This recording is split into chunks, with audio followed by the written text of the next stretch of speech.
Good morning, evening, or night, wherever you are. Welcome to WHAM today. Take a deep breath, clear your mind, and let's drift through the whispers of today's world, one quiet thought at a time, as we wrap up Saturday, 7th June, 2025. Let's see what stories are unfolding around us.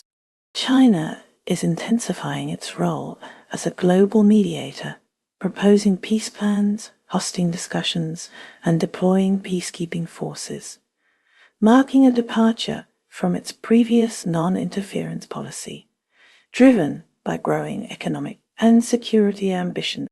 President Xi Jinping and President Trump spoke via telephone following escalating tensions between Washington and Beijing, during which Xi reportedly urged Trump to restrain those attempting to undermine the trade truce. In other trade developments, China has approved some rare earth export applications. Millions of students throughout China are undertaking the high-stakes university entrance exam, with parents accompanying them to test centers. President Xi Jinping's austerity measures are being rigorously enforced, with officials facing scrutiny to ensure modest offices, proper meal receipts, and the return of extravagant gifts. Research from Fudan University and the University of Hong Kong suggest that subsidizing men's involvement in household chores and childcare may help reverse declining birth rates, finding that subsidies for fathers yield greater fertility gains. Despite Xi Jinping's objective to establish China as a football superpower by 2050 and anti-corruption initiatives within the sector, the men's national team has struggled, while the women's team demonstrates potential.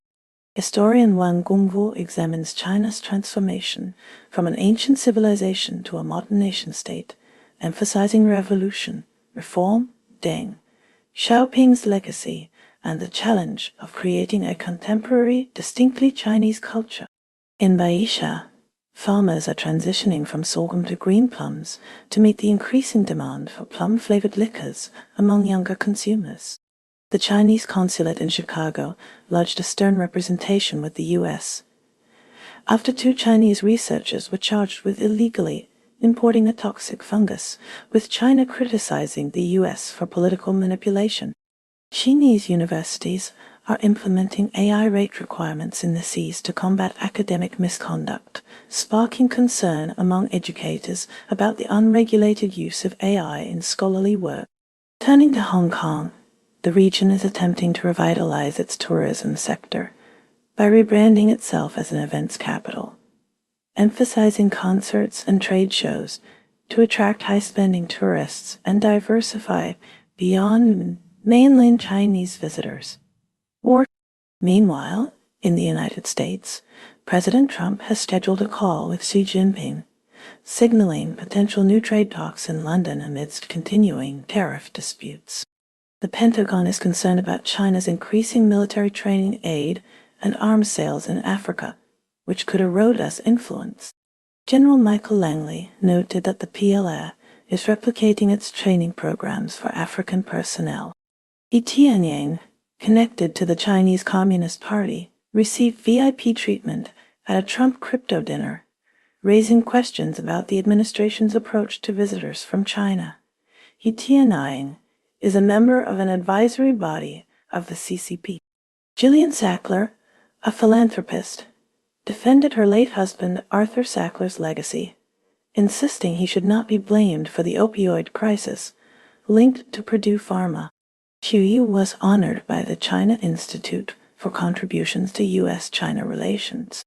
Finally, the European Union is seeking greater independence from both the U.S. and China amid trade, security, and political challenges, and has extended an olive branch to Beijing that has not been fully accepted. The Israeli-Gaza conflict has intensified, marked by a surge in casualties and mounting international alarm. Israeli forces have conducted multiple attacks within Gaza, leading to the deaths of at least 70 Palestinians. These incidents include a bombing that killed 16 people in a family building and other deaths reported near aid distribution sites. Rescuers reported 36 deaths attributed to Israeli fire, including 6 near an aid center. Medical sources also cited 8 deaths in a shooting close to an aid distribution site, west of Rafah, in southern Gaza. Overall, 95 people were reported killed in Gaza amidst these operations. Separately, Israeli airstrikes resulted in 55 deaths. The Israeli military announced it recovered the body of Natapong Pinta, a Thai agricultural worker who was abducted during Hamas's October 7, 2023 attack. Defense Minister Israel Katz confirmed the recovery. Hamas's armed wing claimed that the Israeli army besieged the location of hostage Matan Zangaker, asserting he would not be retrieved alive.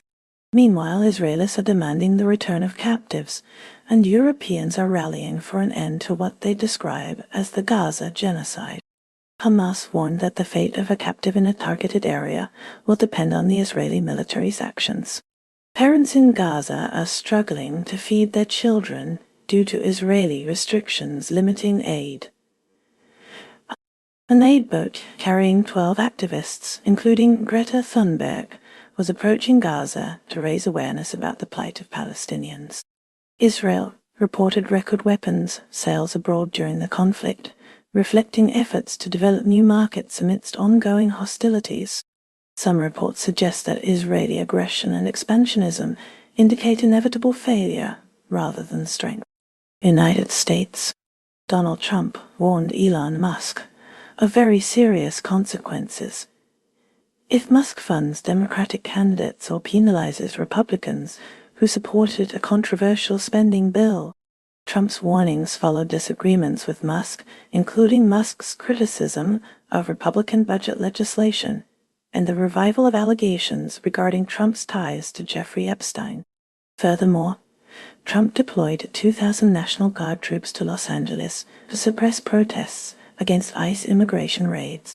These ICE raids in Los Angeles, resulting in numerous detentions, are reportedly part of a broader initiative to deport 1 million people annually, allegedly to increase arrest numbers of non-citizens, according to the American Immigration Council. The FIFA Club World Cup 2025 will be held in 11 U.S. cities with 12 venues, hosting 63 matches. China. AI scientist Kai advocates for framing AI development as a global climate change challenge rather than a U.S.-China competition, highlighting the importance of AI ethics and international collaboration at the Hong Kong University of Science and Technology. Recent US-China trade discussions in London are seen by analysts as a positive step, although challenges are expected, and Chinese state media has urged the U.S. to adhere to its commitments while emphasizing Beijing's red lines. Australia.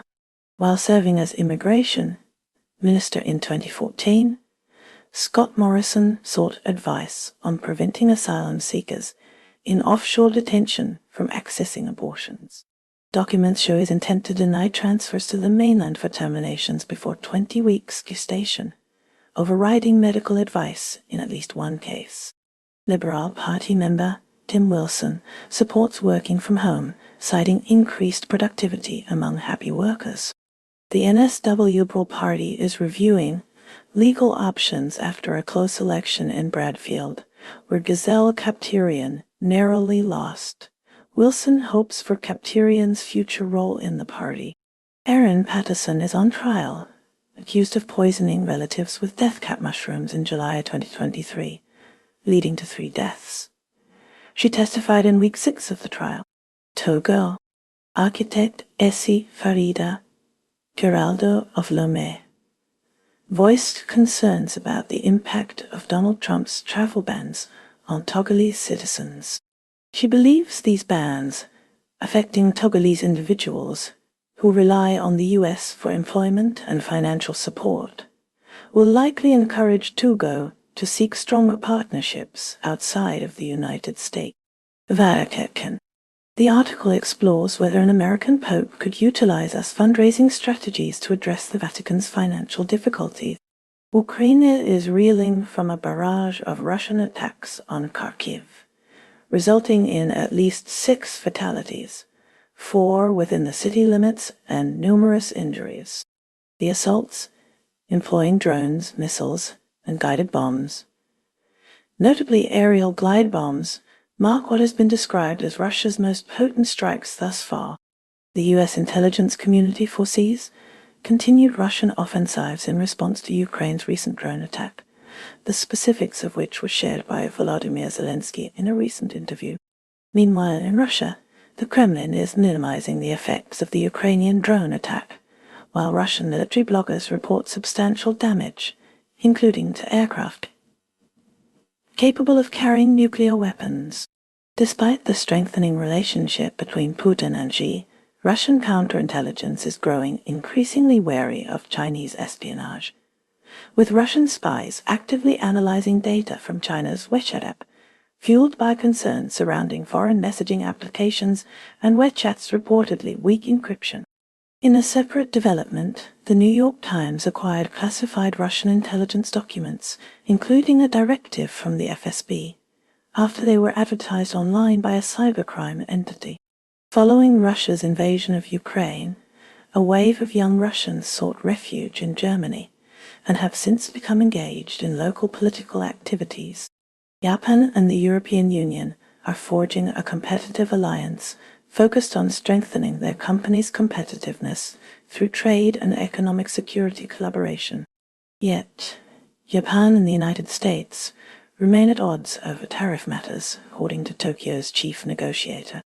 An opposition lawmaker has also claimed that government rice reserves sold off are mainly being used as chicken feed, reiterating earlier claims. On the defense front, Japan's ambitions for next-generation fighter jets are encountering obstacles, with progress on the Global Combat Air Program, GKP, with the UK and Italy experiencing delays, creating uncertainty. Engineers are currently inspecting the aging F-2 fighters at an airbase near Tokyo. In law enforcement, Japanese police are required to supply in-person interpreters during formal questioning of non-Japanese speakers. However, due to a rise in foreign arrests, in-person interpreters are no longer ensured. Transitioning to humanitarian efforts, Yoshiko Okabe, a professor at Kobe Gakuin University in Japan, received the Golden Heart Award from Ukrainian President Volodymyr Zelensky for his humanitarian work. In the realm of sports, Tokita Oda of Japan secured the men's wheelchair singles title at the French Open, triumphing over Alfie Hewitt of Britain. Adding to Japan's victories, Yui Kamiji, the top-ranked wheelchair tennis player from Japan, clinched her 5th wheelchair singles title at the French Open, defeating Anique van Koot 6-2, 6-2-1. Finally, in culinary news, Saroma scallops from Hokkaido, Japan, can be enhanced with vinegar and bacon bits, prepared similarly to oysters Kilpatrick. United Kingdom. The UK government is investing heavily in science and technology, earmarking £86 billion for research and development, with an annual allocation of £22 50 billion over the next 4 years. Regional authorities will receive up to £500 million to boost research in areas like new drugs, batteries, and artificial intelligence.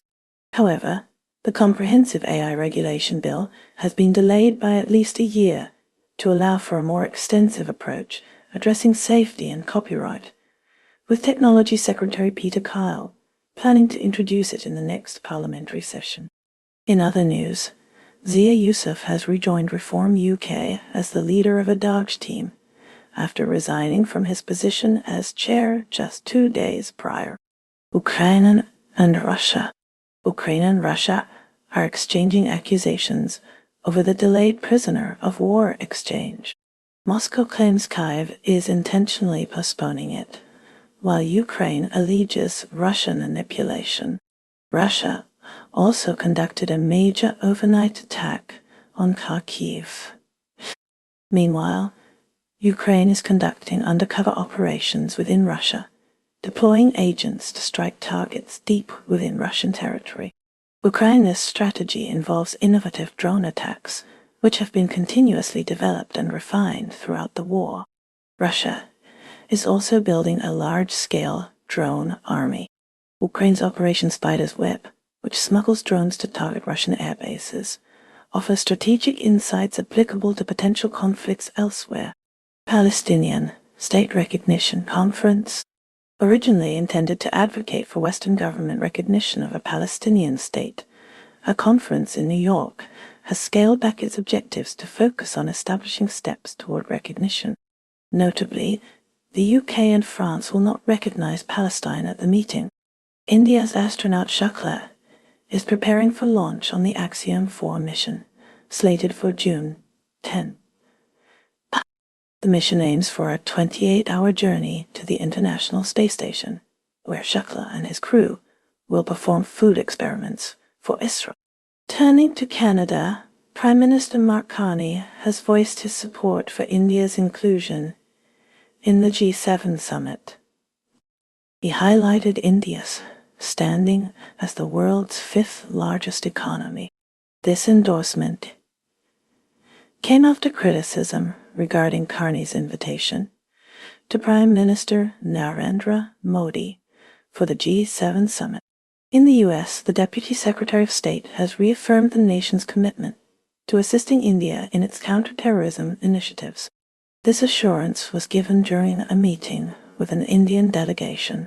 Thailand is increasing its military presence along the Cambodian border after a May 28 gunfire exchange in Chongbuk, which caused the death of a Cambodian soldier. The Thai army has cited repeated incursions by Cambodian soldiers and civilians. Consequently, Thailand has closed its border to tourists and heightened security. Additionally, the Israeli military recovered the body of Narapong Pinta, a Thai hostage taken during the October 7, 2023, Hamas attack from Gaza. Pinta was held by the Mujahideen brigades, and his family has been informed. Shifting gears, Ignite Bangkok, a Swiss restaurant, is adding to the fine dining landscape of Thailand's capital. United States Secretary of State Antony Blinken recently concluded a visit to China, engaging in discussions with Chinese leaders regarding trade practices, human rights, and regional security.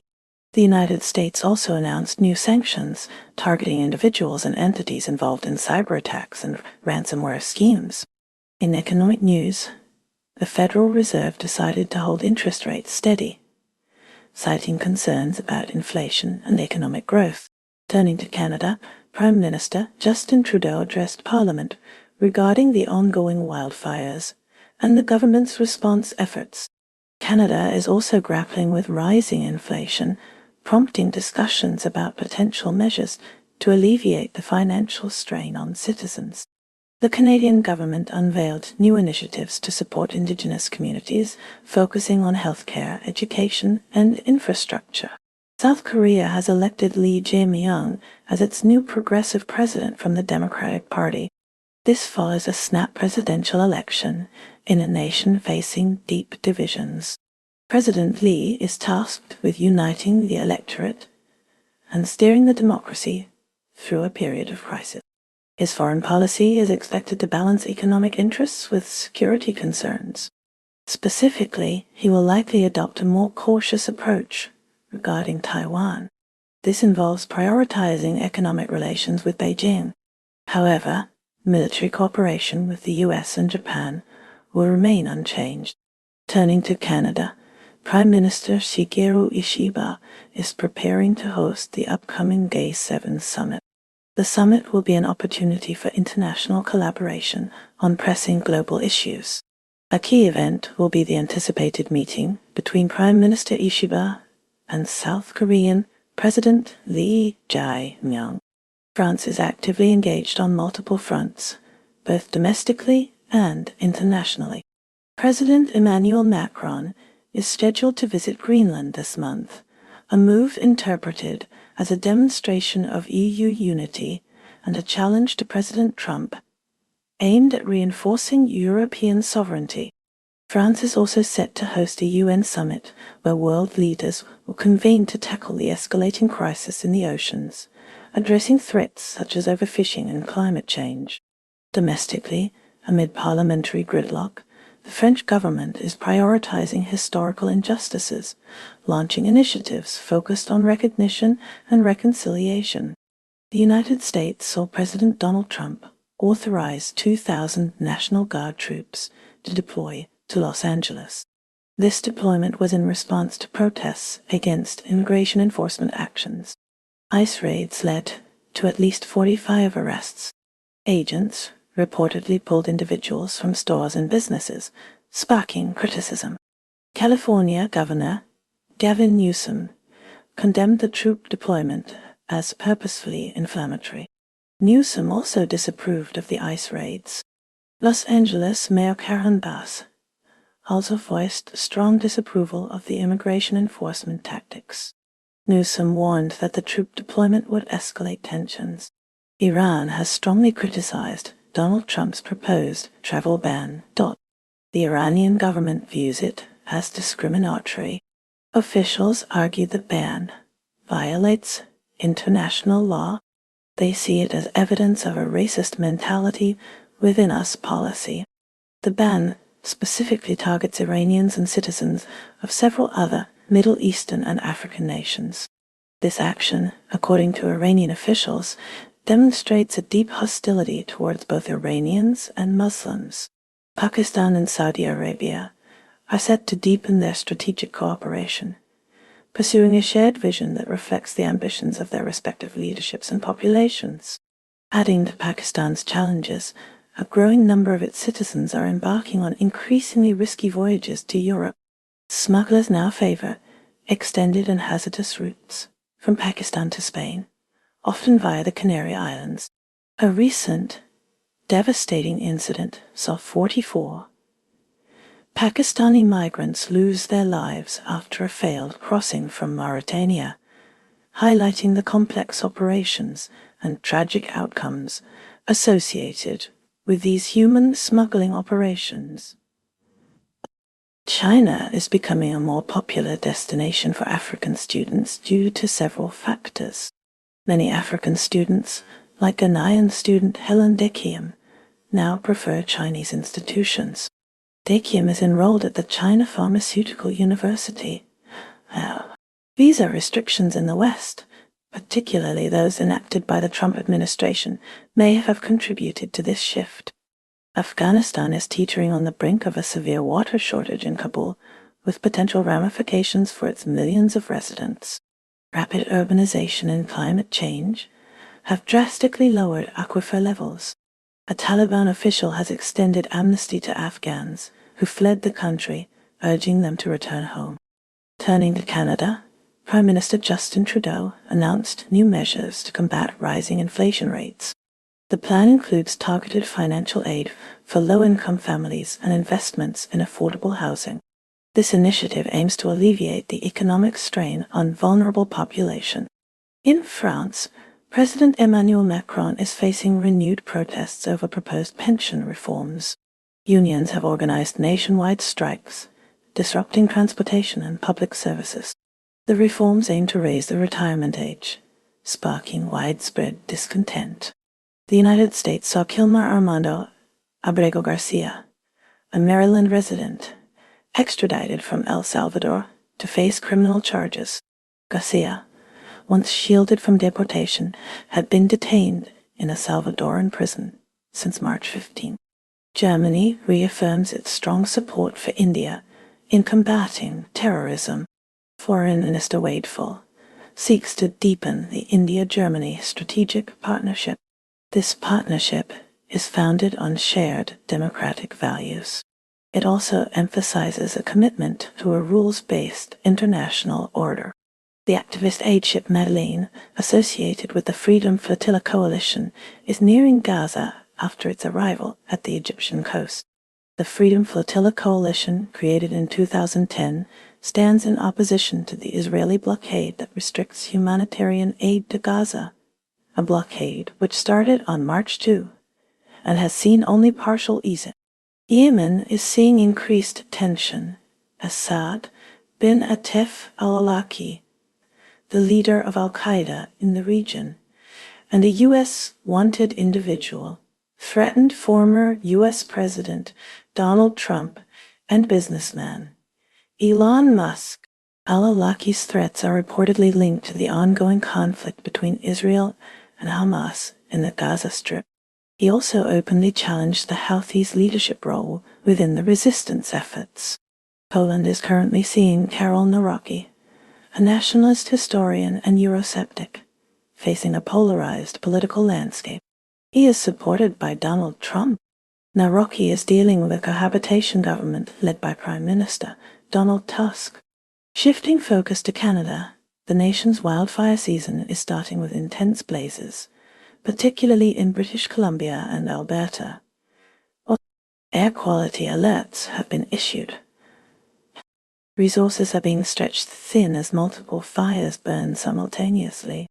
In France, debate continues over proposed pension reforms, championed by President Emmanuel Macron. Unions are planning further strikes and protests. The reforms aim to raise the retirement age. Public opinion remains sharply divided. Turning to developments in Ukraine, fighting remains intense in the eastern regions, especially around the city of Bakhmut. International aid continues to flow into the country. Negotiations for a peaceful resolution are ongoing, but face significant obstacles. Colombia is currently grappling with a shocking event, as Senator Miguel Uribe was shot in the back at a campaign event in Bogotá. The 39-year-old senator from the Democratic Center Party, considered a potential presidential candidate, is now hospitalized in serious condition. Law enforcement has apprehended a suspect related to the incident, heightening political tension. Bangladesh's political scene is seeing turbulence as the Bangladesh Nationalist Party, BNP, has expressed strong reservations regarding the newly announced election date of April 2026, voicing concerns about potential challenges posed by holding the polls during that specific period. Kenya has instructed tea factories to end their partnerships with the Rainforest Alliance. This is due to the expense of ethical certification for small tea farmers. The government believes consumers should bear the cost, not producers. Vietnam has been actively expanding its presence in the South China Sea through land reclamation, adding 0.78 square kilometers of land in the past 6 months. This expansion includes the construction of new port facilities and airstrips on occupied features. Spain is currently embroiled in controversy surrounding a niche sport popular in the Basque Country, sparking legal action and fueling nationalist sentiments. Shifting gears, Cristiano Ronaldo has framed the upcoming Nations League final between Spain and Portugal as a significant event, downplaying any personal rivalry with Lamine Yamal. New Zealand's government, led by Prime Minister Christopher Luxon and Immigration Minister Erica Stanford, introduced a new parent visa. This visa allows migrants' parents to visit the country for up to 10 years. The initiative aims to make New Zealand more attractive to skilled migrants. Meanwhile, in Australia, the Reserve Bank of Australia, RBA, held the cash rate steady at 4.35%. This decision marks the 5th consecutive meeting without a rate hike. Economists are closely watching inflation data to predict future monetary policy moves. Shifting to Canada, Prime Minister Justin Trudeau's government is facing increasing pressure over rising housing costs. The opposition is calling for immediate action to address affordability issues. The government is considering various measures, including increasing housing supply and implementing stricter regulations on foreign buyers.